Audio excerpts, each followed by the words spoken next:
Hello and welcome to episode 198 of the Clean Energy Show. I'm Brian Stockton. And I'm James Whittingham. This week on the show, some scientists are calling for a new category 6 for hurricanes due to climate change. Likewise, I say Apple should have a 6-star in their podcast reviews for shows as good as this one. Yes, Ford owners will soon be able to use the Tesla charging network, as CEO Jim Farley says they will start sending out free adapters. James, did you know that Chris Farley is related to Jim Farley? Is that true? First cousins, absolutely. But now I can't take anything Jim Farley says seriously. He just sounds like this to me. Huh? Whoa! Man! Consumer Reports readers say the Rivian is the brand they most would likely buy again. Meanwhile, the Consumer Reports staff trashed Rivian as one of the worst vehicles of 2023. To be fair, they all live in 1987 and have Rick Astley on loop in their wood-paneled living rooms. The world's first semi-submersible wind farm has beaten expectations.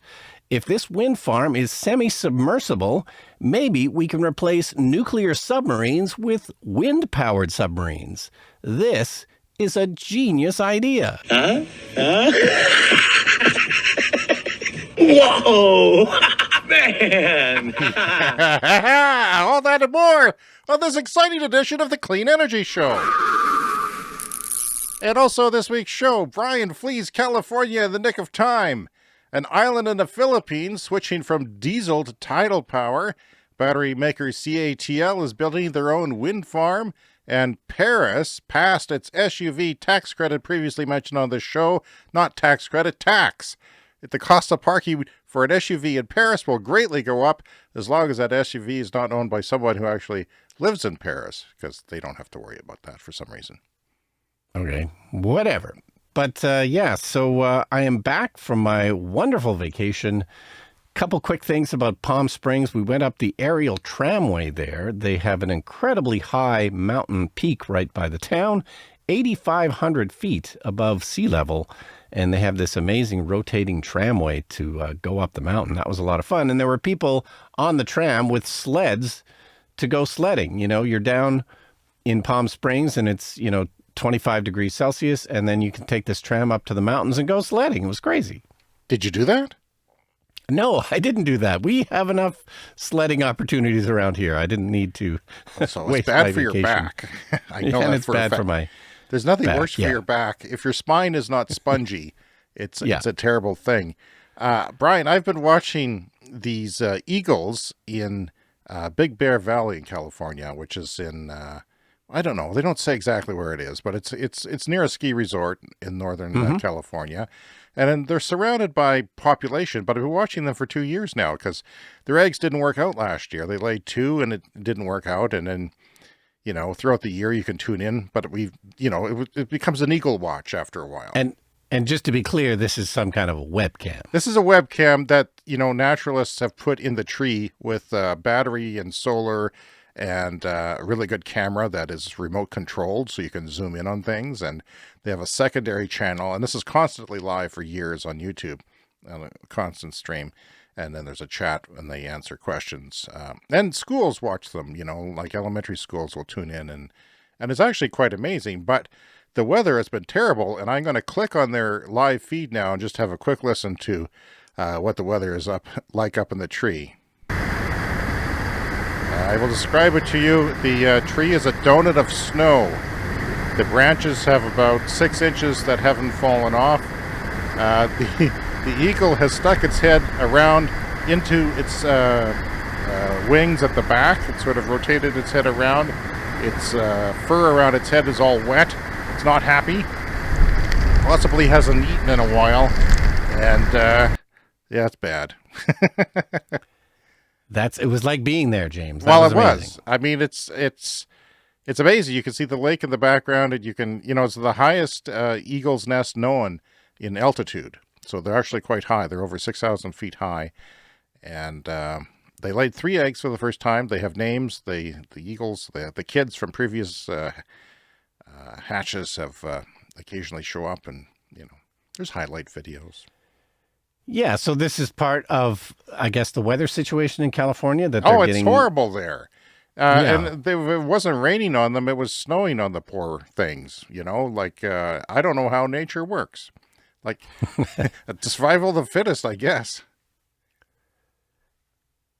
Yeah, so I guess it basically started flooding in Palm Springs right after we left. Really? It's a good thing we were going out when we did. Holy We cow. drove down Frank Sinatra Drive, and then apparently the next day it was flooded. So, yeah, there's a insane water flow in California right now. That's amazing. Because Palm Springs is not getting the worst of it. There was, I think we'll mention this in the lightning round, but there's, I think, a place near San Diego that got a record amount of rain, 12 inches or something in a day. It's just crazy. I think the biggest risk is landslides. So, there still is the possibility of that happening in California. But And not to go on about weather too much, but, we planned our trip to Palm Springs for, January, which is typically the coldest month of the year where we live. But lo and behold, it got as high as 10 degrees above zero? 10 degrees 10.1, Celsius? 10.1 Celsius on the good side. That's crazy. Yeah, it was warm, and it was room temperature, 3 hours down the road in some of the communities that experience, what do they call them? When warm weather comes over the mountains. I forget now. A Chinook? A Chinook, yes, a Chinook. Yeah. Yeah, so that was, very weird, because we just had this ridiculous cold snap of minus 36, I recall. And other communities had it worse. And then, a week later or so, everything's melting. I don't know how the infrastructure survives here, but yeah, they did have this atmospheric river was explained by climate scientists on Twitter, and it is worse because of climate change. I'm not going to repeat what they said because it's above my pay grade, but it's they said that these things get more intense and longer and wetter, and they happen, but they happen worse, like hurricanes when there's not necessarily more hurricanes, but they're worse, and they can be slow moving and wetter because of the warm waters. So you got out of there in the nick of time. Was everyone fleeing? Was Brad Pitt on the plane when you were leaving? No, everything was great. And, we connected through Vancouver, so we had to take 2 flights down there, 2 flights back. They were all on time. This was new for us. But you could see where if, we were going just a day later that, I don't know if any flights were canceled, but it would certainly be a possibility that flying is fantastic and it works great when the weather's good and all the planes are on time, which we had this time. But you just can't trust it, especially flying out of here in the winter. There's just, always a blizzard around the corner. Well, even the cold snap had great delays. I mean, they can't have the staff on the runway when it's minus 40 or minus 50 wind chill in Celsius. And the de-icing equipment gets frozen, that kind of thing. Yeah, and the equipment takes longer to warm up. So yeah, there was all kinds of cancellations, and that affected you on the way out. It was cold, right? When you leave, wasn't it really cold? I think it wasn't the worst of it, but all the flights were on time. So that's good, because that doesn't happen too often. And I guess Palm Springs is a relatively close destination to where we are as far as decently warm weather goes. You don't want and that's hot. one of the nice things about it. Yeah, you don't have to go too far to get there. You like your vacations to be 22, a little above room temperature in the low 70s Fahrenheit, if I'm not mistaken. So you're not going to go to Cancun or anything. Well, that was good. You had a good trip then. And you've awesome. Come back loving your Model Y, and I see that they're allowing the FSD beta to be transferred. Are you thinking about that? Has it crossed your mind? That's a possibility. If we buy a Model Y before the end of March, we can transfer the full self-driving that we bought with our Model 3 to the new car. So we might actually do that. Because otherwise you'd be leaving, a fair amount of money. You got it when it was a little bit cheaper, but it's a fair amount of money that you'd be leaving on the table there. Yeah, I didn't get it at the cheapest price, but if we did keep it on the car, it does potentially raise the resale price of it if it comes with it. So you might have expected 4 years ago that it would actually do something by now. when you sold Yeah, it. yeah. I bought it about 3 years ago, and yeah. Okay. Well, yeah, no, here it is. UCLA has recorded nearly 12 inches or 300 millimeters of rain in the last 24 hours. This is yesterday when this was printed. 1 in 1,000 year rainfall event, Brian. That's, Wow. you know, That's a you can long say time. weather is not climate, but 1 in 1,000 years raises a couple of eyebrows. I've got two of them, and they're both up. So that was for Westwood, California. A truly unprecedented storm in modern history for the region as atmospheric river stalls over that area. Oh, I got a dog collar, a glowing dog collar. Do you own a dog? No, I said that to see the confused look on your face. It was totally worth it.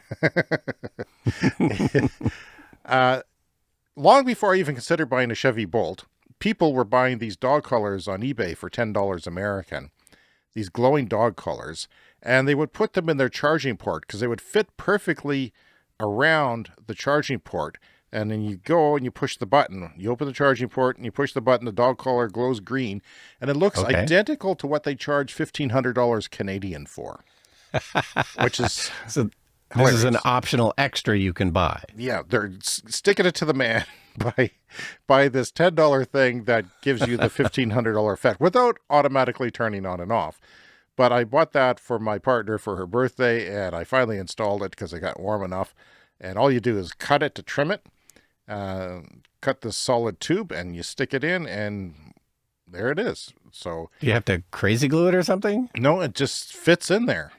Wow, weird. It's just, yeah, it's like, you know, the nerdy people who buy electric cars, especially in the recent past, they, you know, they're always trying something.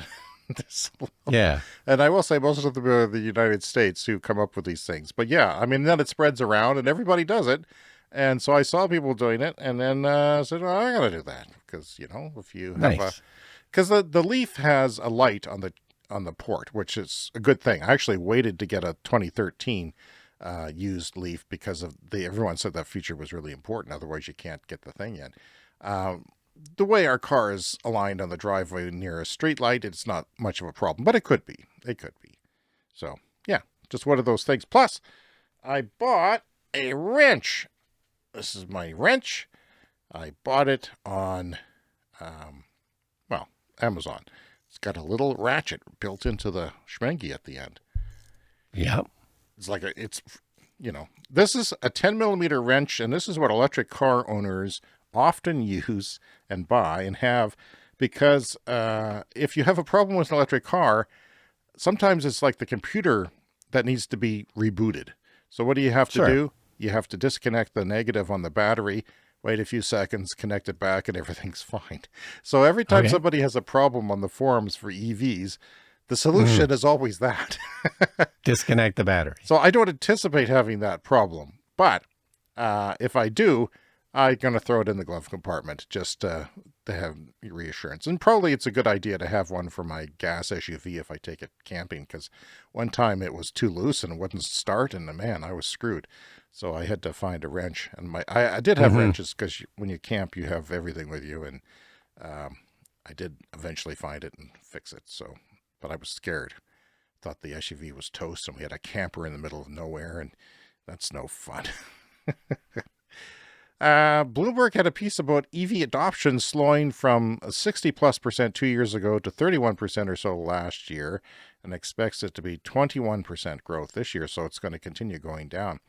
And one reason they mention is because people are waiting for rapidly improving batteries. That's just one of the things. Also, high interest rates, being scared off and things like that. And all the early adopters sort of have done their thing. And, you know, I've bought 2 EVs already.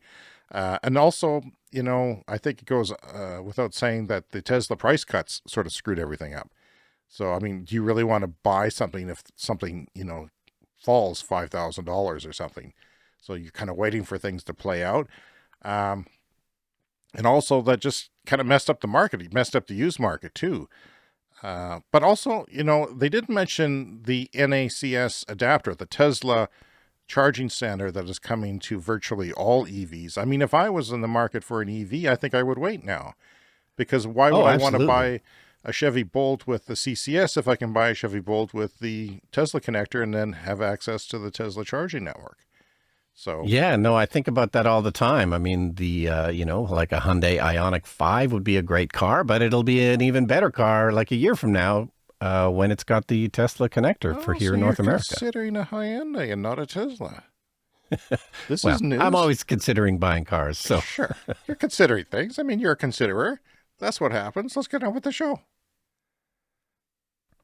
Okay, so yeah, there was this update recently from Ford saying that these free connectors are going to be sent out soon. So Ford is not only, allowing their cars to connect up to the Tesla network, but they're going to send out free adapters, CCS to Tesla adapters, and that's apparently going to start soon. The initial announcement was that the Tesla network would open to Ford cars right about now, like February, this month. So I don't know if they'll quite hit that, but it sounds like these adapters are going to be coming out soon. And they're free. And that's the nice thing. Yeah, they're going to be free. And I hope they put pressure on GM, because we have a GM car, to also do that. But no one in the GM community thinks they will, because they're too cheap. They're just not going to do that. But even if they sold them at a reasonable price, if they are $250, $300 or more, I don't think I'm going to buy one, honestly. Yeah, I mean, I guess it depends. But anyway, related kind of news, Volkswagen has been promising plug and charge for a while on their cars. So Volkswagen are the owners or purveyors or founders of the Electrify America network, which came out of the Dieselgate scandal settlement. Volkswagen invested heavily in the Electrify America charging network. So it was always kind of weird that it wasn't plug and charge with Volkswagen cars. You'd think that if it's basically their charging network, that you could just roll up, plug in your Volkswagen. Like and a Tesla. Not have to, Tesla has their own like charging network. Why wouldn't you do that? Yeah. But there's been a lot of talk about plug and charge coming to non-Tesla vehicles, and it is now going to roll out with the 2023 Volkswagen ID4 cars. I guess it's the 2024 models. So the older ones won't be able to do it. Yeah, it sounds like it's 2024 and above. There you go. And yeah, so it is coming. You will have to do some kind of a tweak with the Volkswagen app or something to sort of activate this feature. But, this is a big deal, as we often talk about, that all charging should be plug and charge, where you shouldn't have to worry about apps and stuff. I was watching Robert Llewellyn on his channel on YouTube, and he's in Australia, and he came across an interesting problem. He's from the UK, visiting Australia, and he went down into an underground parking garage to charge his car because there was a charging station down there, and he couldn't do it because there was no cell signal because it was like an underground parking garage. I had that problem at a hotel in BC, in British Columbia, Canada, during my summer vacation. No cell signal. Yeah, it was a pain. So I went up to the room and activated it there, and it worked. But then I had to go down 6 stories, go into the bottom floor of the garage to see if it was working. And because I couldn't check on my car remotely either. So it's a mess. So the alternative is you're supposed to have an RFID card, because a lot of these charging networks, they will work with either a card or an app. But in this case, you had to have the card with an RFID chip in it. So it's a credit card basically with a little chip. I had to get one for the Flow network because people recommended it for when it's not working. And it's $20 for them to email it or mail it to you. It seems like a lot of money for what it is. Yeah. And of course, Robert Llewellyn, he didn't want to get the card because he's just visiting Australia. It's just this one stupid station that he couldn't use with the app. But, so plug and charge is important, and it is coming to VW cars. I think there's plug and charge on EVgo network in the States, United States. And when my dealership here in town in Canada got a Chevy dealership got a Flow charger, which is a network that's popular in Canada, and my go-to network, because Electrify Canada, the version of Electrify America, are notoriously crappy. And a lot of I'm on the VW forums too for the ID4 because I was considering it, and I still read about them, but they're having a lot of problems, by the way.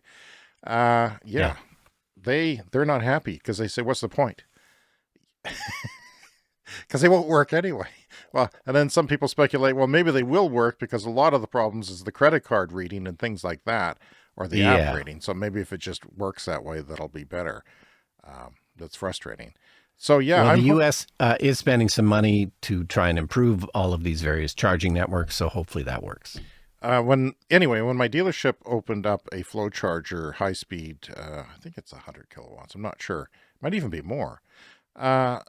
It's on their lot and it's not fenced off like it is at some dealerships. Like when I'm taking trips, I'll notice that it shows up on the PlugShare app that you can charge there, but it's closed at 8, or the guys growl at you and don't want you charging there if you're not a customer.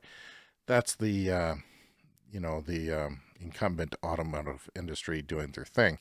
But this one's open and happily used by people. But it says on the Flow app, on the actual Flow app, if you go to the Flow app, that it is plug and charge compatible. So I got all excited thinking, okay, was this one special? Is it new? But I guess a lot of them say that. But they did. They issued a press release that they're going to be plug and charge compatible. And Chevy says that they're going to do that. Like some people with Bolts can go to the EVgo network in the States, I believe, one of the networks, and I think it's EVgo, and actually plug and charge. And you set it up with your app, you plug in the car, it reads the VIN number, and then you give it your information, and then you can... I'm really looking forward to that, because I always said many times on the show, Tesla has that luxury of you plug in, and as long as Brian has his credit card hasn't expired, everything is fine, because it just takes it from your account. And you spend even less time in the process of plugging in. You go off to your restaurant, and it's really sweet. It's easier than pumping gas, is what I'm saying. Yeah, and we should start hearing reports soon about how this is going to work with Fords as they roll out those adapters. So we'll see what happens. Looking forward to it. Rivian has topped Consumer Reports' most loved ranks. Rivian is at the top by far. Tesla has been there before, which I'll mention again in a second. But Rivian is now at the top. So they send out the subscribers to the Consumer Reports and they take a survey. It's a very well-known survey. The Prius was at the top of that list for many years in the aughts, which is why I bought one. One of the reasons why I was happy to buy one, because I was buying my first brand new car. I wanted nothing more than reliability. I didn't want anything to go wrong, and it didn't. And so I had the first car for 5 years, the next car, I think, for 5 or 6. And yeah, it was good. We did have one problem with the second one. I think Toyota's slipping, but it was under warranty, fortunately, for the 8-year powertrain warranty for hybrid powertrain. So Electric says this. It says that this is the highest would buy again score that Consumer Reports has ever had, as Tesla ranked over 90%. But Rivian was right there, you know. Tesla scores down significantly from its peaks, they said, which could be a reflection of several factors. Slipping service quality, annoyance with Tesla CEO, who will not be named, his nonsense, or simply a move from catering to small and more evangelical early customer base, which is probably what Rivian is happening to now, is like, you know, their early adopters are really happy about it and committed to the brand. That might influence it. But two of CR's reviewers noted on its Talking Cars podcast, which I hate now, that the RS1 was one of the worst cars of 2023. So this is the moral of the story, Brian, is this. The Consumer Reports idiots, they deal with cars all day. They live with them. They'll take an EV and they won't just drive it for an hour. They'll live with it for a couple of weeks, so doing everything. They should know better. They're incumbent idiots. These are the guys. Last week I said that one of them predicted hydrogen was going to be the fuel of choice. Well, anyone who is in the world and is watching this and watching what the auto analysts are saying, say that's not even close to being, you know, the batteries are already way more convenient than hydrogen fuel cell vehicles, and it's only going to get better. And we've seen evidence, you know, almost weekly about, you know, how batteries improving. So the problem to the reviewers in question was that the throttle was too twitchy. That's something they can fix with software. You know, if you push the throttle, you let go of the throttle, it jerks you around and made them nauseous. Well, I mean, the Bolt can be like that until you finesse your foot if you're using one pedal. I imagine it's like that in a Tesla, right? With you got an aggressive one pedal driving. Yep. The CR staff are dinosaurs. They need to be shown at the door. I'm calling for their firing. Fire everyone. They're cushy career jobs. Go do something else. Open up a restaurant. But you're dinosaurs. The only value is the customer services surveys. They don't know jack there. They really don't know very much, and a lot of people are turning to them and relying on them. And the very fact that they buy the cars, not rent them, makes them objective. But they just can't deal with change. They can't deal. They need younger blood in there to replace them who are not totally programmed into the combustion world.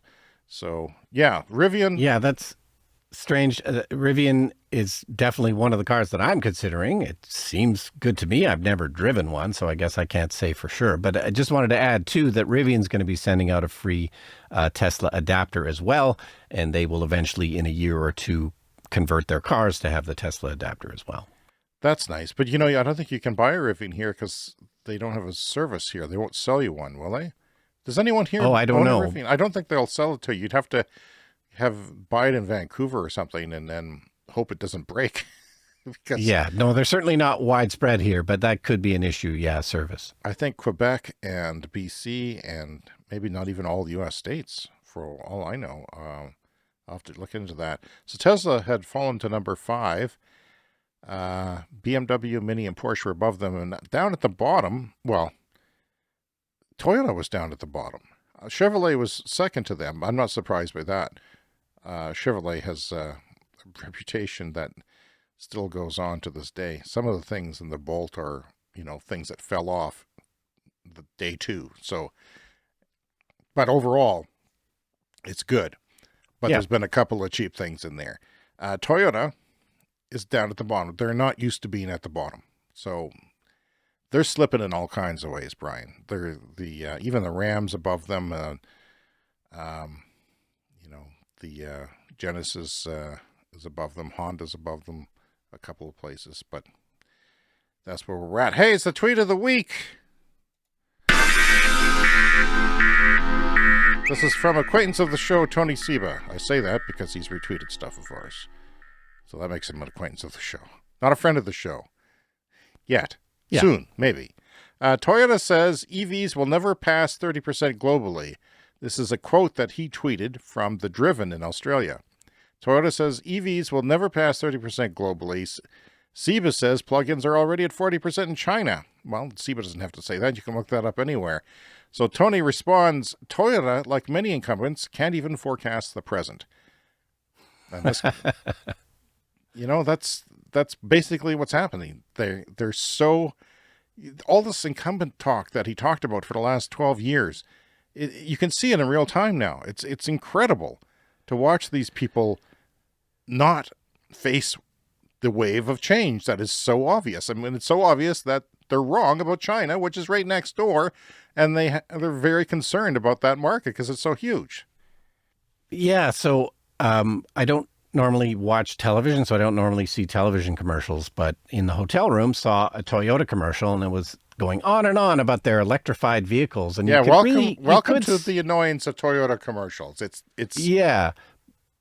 But you could see how it would probably still be effective to their loyal base. They still have a very loyal base. Like a lot of people are brand loyal to Toyota. I was. And those kind of, yeah, you were. But see, you're ahead of the curve. The rest of the world hasn't caught up yet. But those kind of brand loyalties, I think, especially to cars, really take a long time to shift. Like a lot of people are like, I'm a Ford person for life. And it's really true. And it would take a lot for somebody to go away from Ford. And Toyota is, they did so well for so long that, it's going to take a while. Yeah, it's interesting because a lot of the electric car buyers, you know what their first car was that they came from? The Prius. So a lot of that was the EV of the time that you could buy. Basically, it was the technology, amazing thing that it was, and it was reliable. Most of the people who bought Model 3s came from Prii at the first couple of years. So they're losing that brand. And Chevrolet, they are selling at an incredible loss, the Bolts, and they even knocked more money off in the States before in the last year and a half of their existence to sell more because they were bringing people to their brand, their crabby brand. Yeah. And, Yeah. all these people who bought Bolts, they were all Chevy people online, Yeah. and the people who bought Volkswagens were all Volkswagen people. But, stupidly, I think, because Chevy was not a great brand, and Volkswagen's not doing great either. They should Yeah. be. They used to be. And that's the strategy behind the Tesla price cuts is they're going for market share because they know, I think, that this kind of brand loyalty in cars is really important. If your first electric car is a Tesla, well, there's a good chance your second one will be as well. So, selling the cars at less profit, gaining that market share, it's a good idea. So I didn't hear anything about this submersible floating offshore wind farm. Like, what's that about? Yeah, so this story is from Electrek, and it's not that big. I mean, it's only 3 wind turbines, 3 8.4 megawatt wind turbines, but they are apparently the normal ones that you would have on land. But they built these floating platforms for them. So this is WindFloat Atlantic, the world's first semi-submersible floating offshore wind farm. It's now been online for 3 years and is breaking its own power output records. It's doing better than they expected.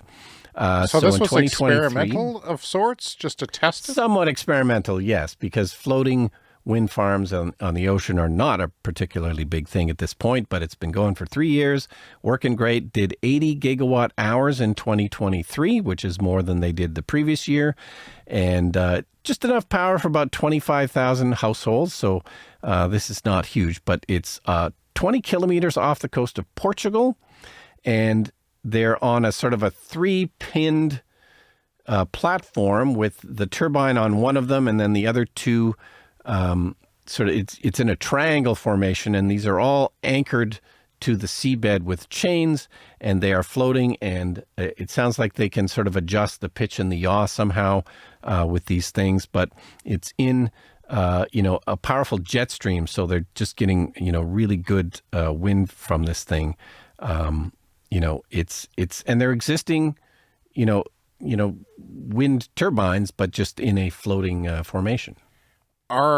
What goes underwater? The platform? I mean, the wind turbine's not going to be underwater, right? The actual turbine at the axis of the blades.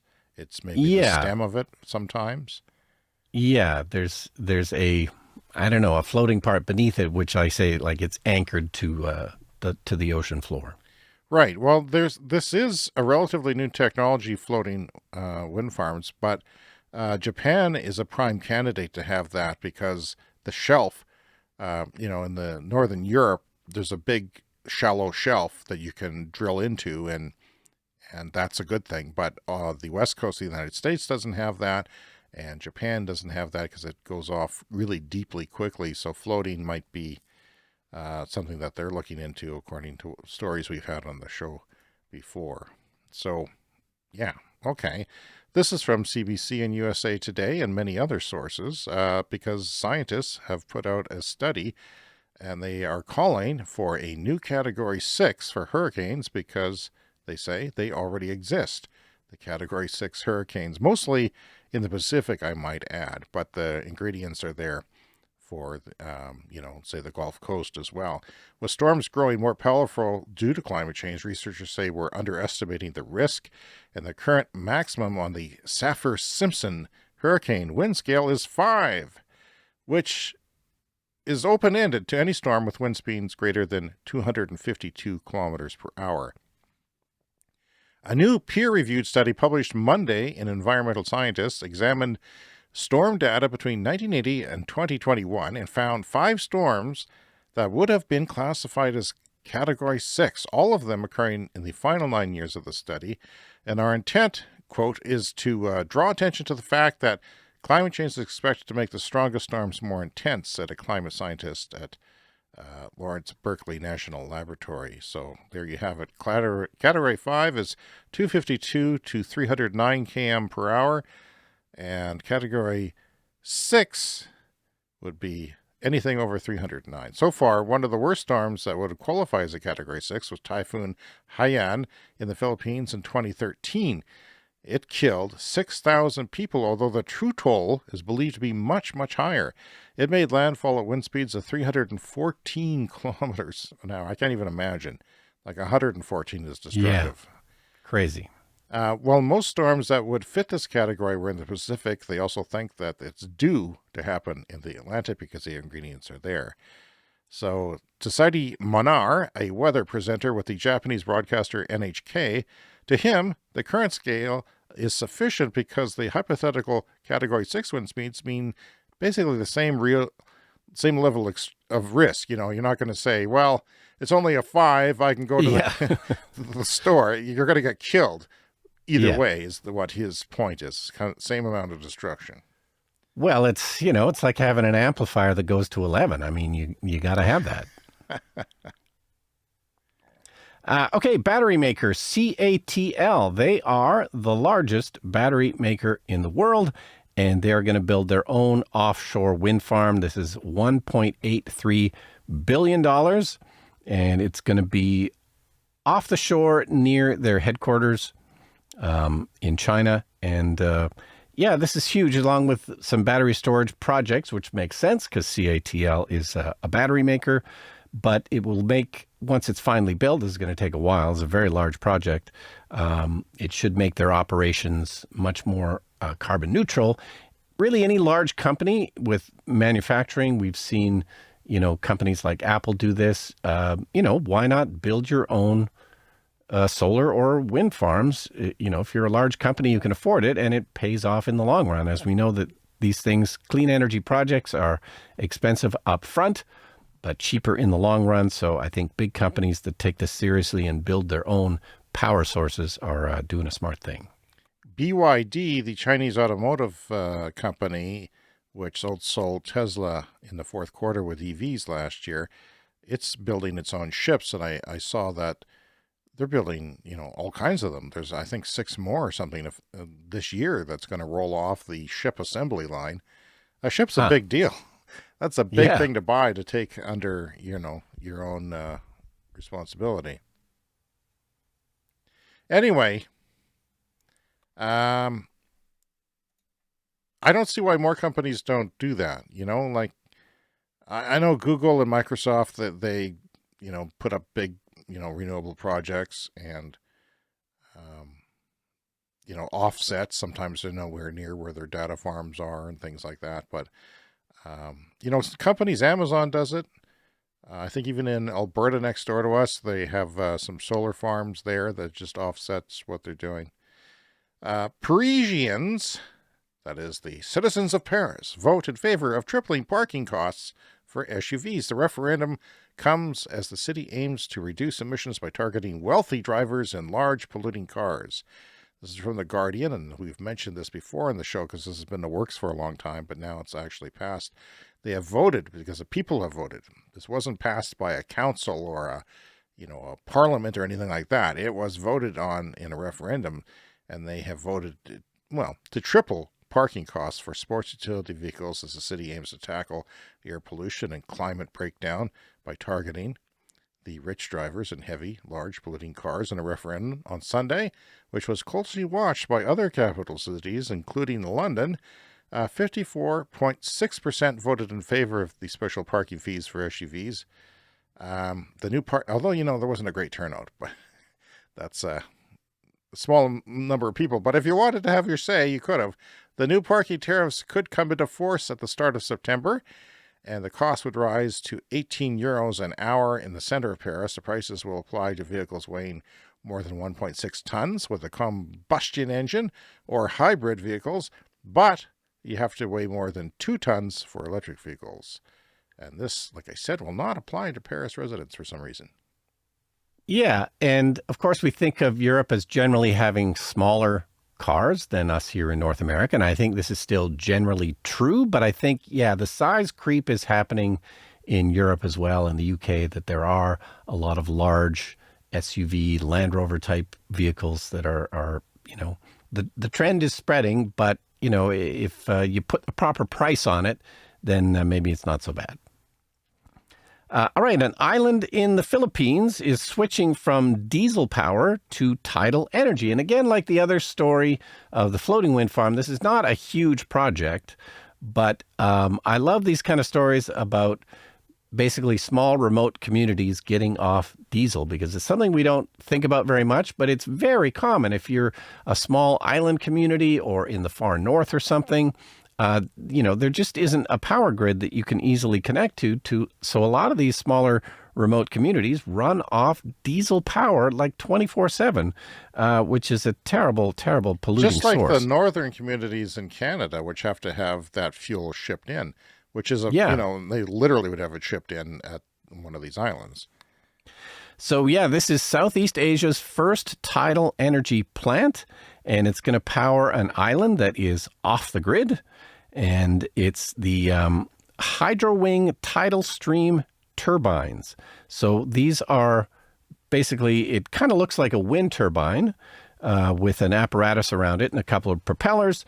And this is basically powered by, tidal energy. Tides move in, tides move out, and you can spin some turbines with that and capture the power. So currently, this is Kapul, an off-grid island. They've got a 750 kilowatt diesel power plant at the moment, but they're putting up 1 megawatt of tidal power, and this is going to include some solar and battery storage.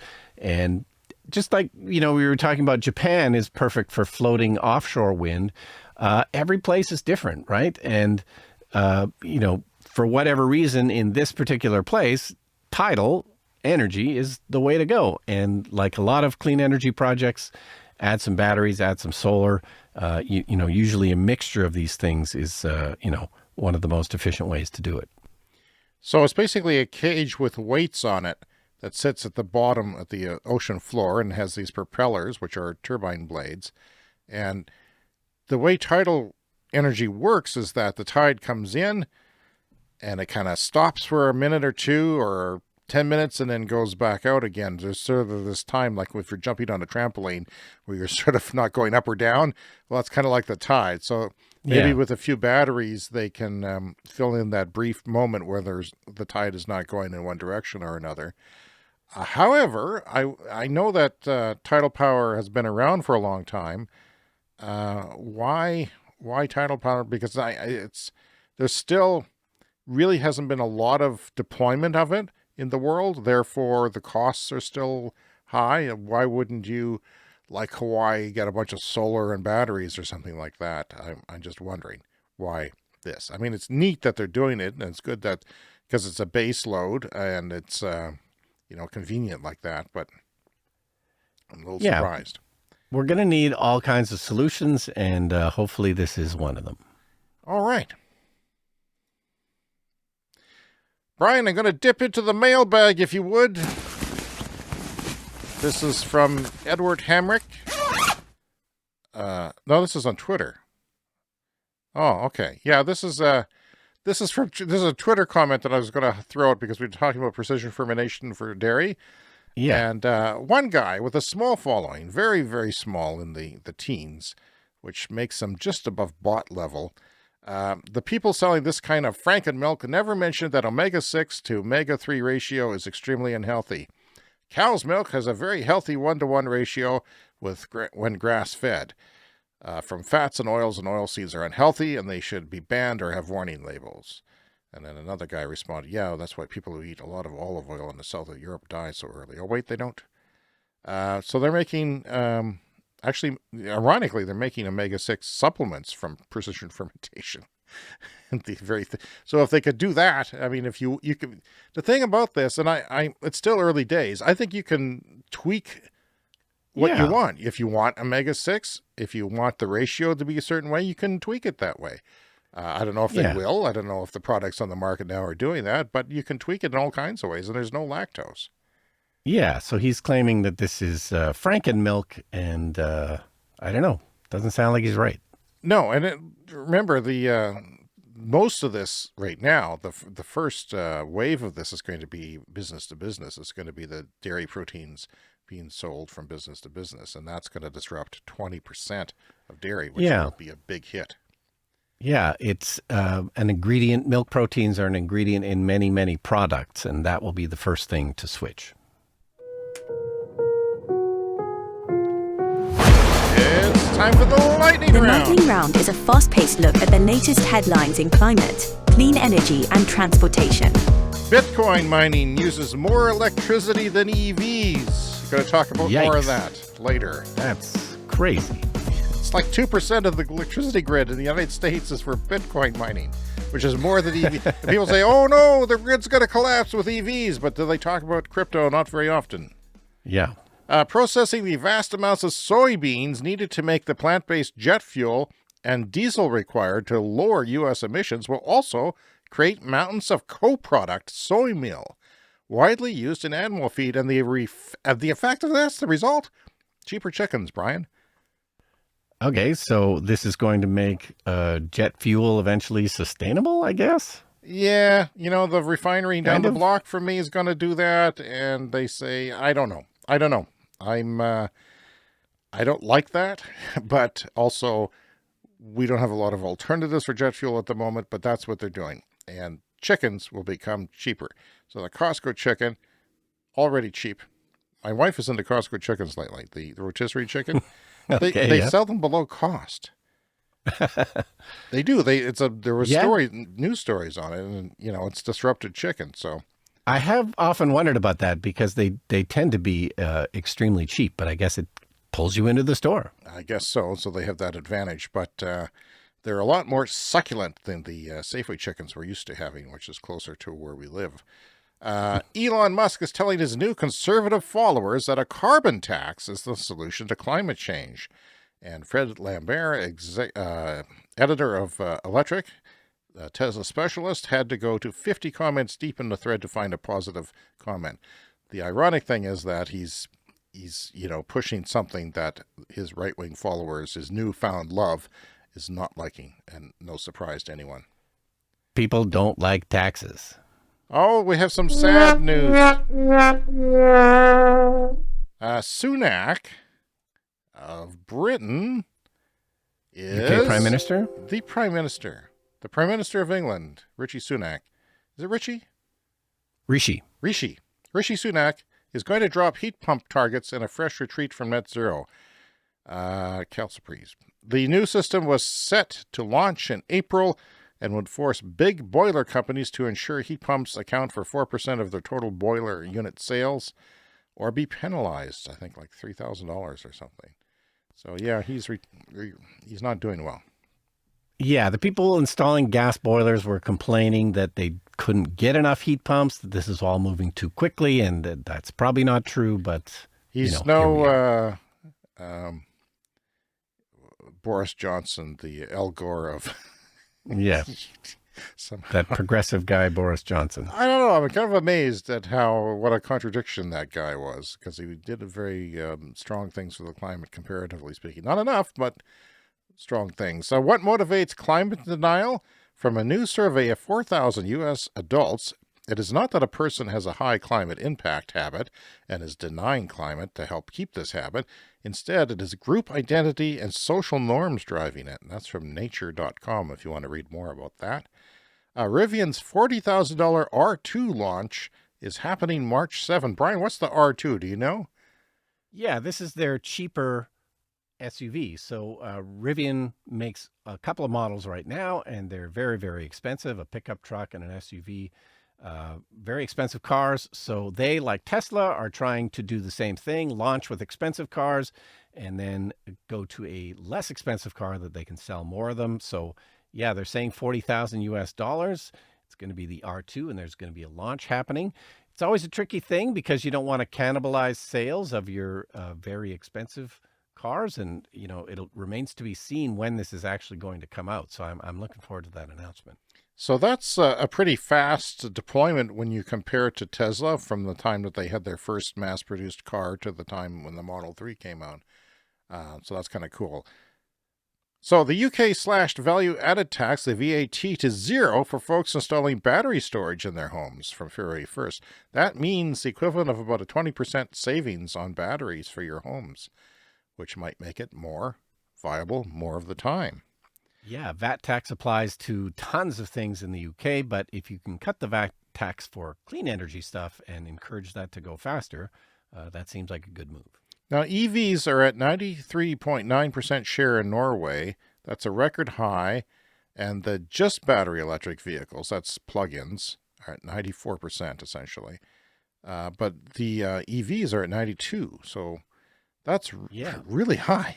Like, this is new car sales in Norway, and already 92% are battery electric vehicles. That's and amazing. We know from S-curve adoption that 90% is the top of the S-curve. So once you hit 90, you slow down again, and it's slowly, like grandma gets a cell phone, a smartphone eventually, but not right away, and that's how it works. Yeah, no, and very few plug-in hybrids. So it's 92.1% for battery electric vehicles. And then when you add plug-in hybrids, it gets up just to 93.9, like another 2%. So that's surprising to me. And of course, a lot of people are really big on plug-in hybrids. And in the US, it's part of the, the subsidies and everything. So there's a bit of a excitement still about plug-in hybrids in some places, like in America. But in Norway, where the BEVs are, very available, only 2% market share for the plug-in hybrids. Yeah, and that is interesting. And, the plug-in hybrids are actually having reliability issues in surveys too, which surprised me coming from the Toyota Prius, which was very reliable. Yeah. Well, it does seem strange to have basically two powertrains in a car. It seems like that adds a lot of unnecessary complexity, but the Toyota Priuses were always very reliable. So, I don't know. Oh, and finally this week we have an oil ban. Oil ban. This one's an interesting one, Brian. My favorite one of all time, because you know what? It's amazing. Ethiopia is becoming the first country in the world to ban internal combustion engines. What year do you ask? This year? Yes. What month?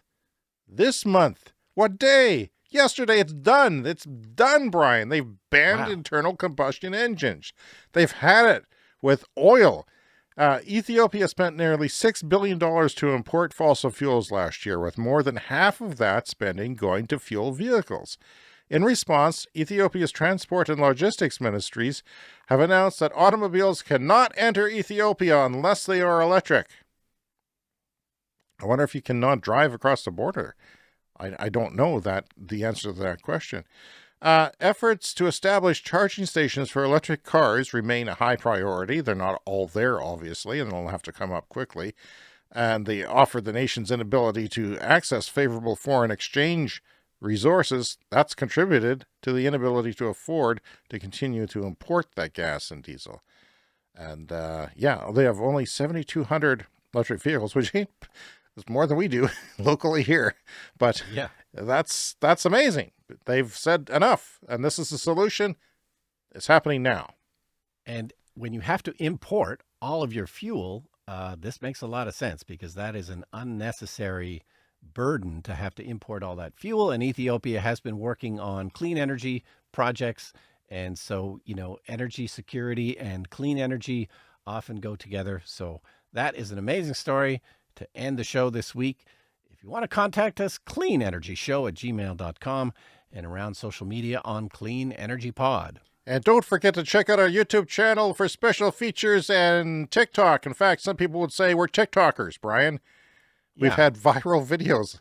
I'm telling you. No one listens to our podcast compared to the TikTok videos. It's amazing. I don't know who's listening to them or who's watching them, but there they are. There's one that I didn't think would do anything, and it got like 40,000. It's probably up to 80,000 by now, and there's some that are 250,000. And this is recently. This is it's amazing the topics that, like the solar on balconies, I remember, is one that took off. You have to get very specific. And if you talk about hydrogen, that'll take off. People love their hydrogen. So have a look at that if you're into that. It's another world there. So we make videos. I make occasional extra videos for those channels. Have a look at the Clean Energy Store if you fancy the Wear Our merchandise. It's there, the link in your show notes. And you can also make a small financial contribution to the show via the PayPal ecosystem. If you're new, please remember, we always ask you to subscribe to the show, because we do this every week, and they'll get delivered for free to you. And I can't wait to do it all again next week. Yeah, see you next week.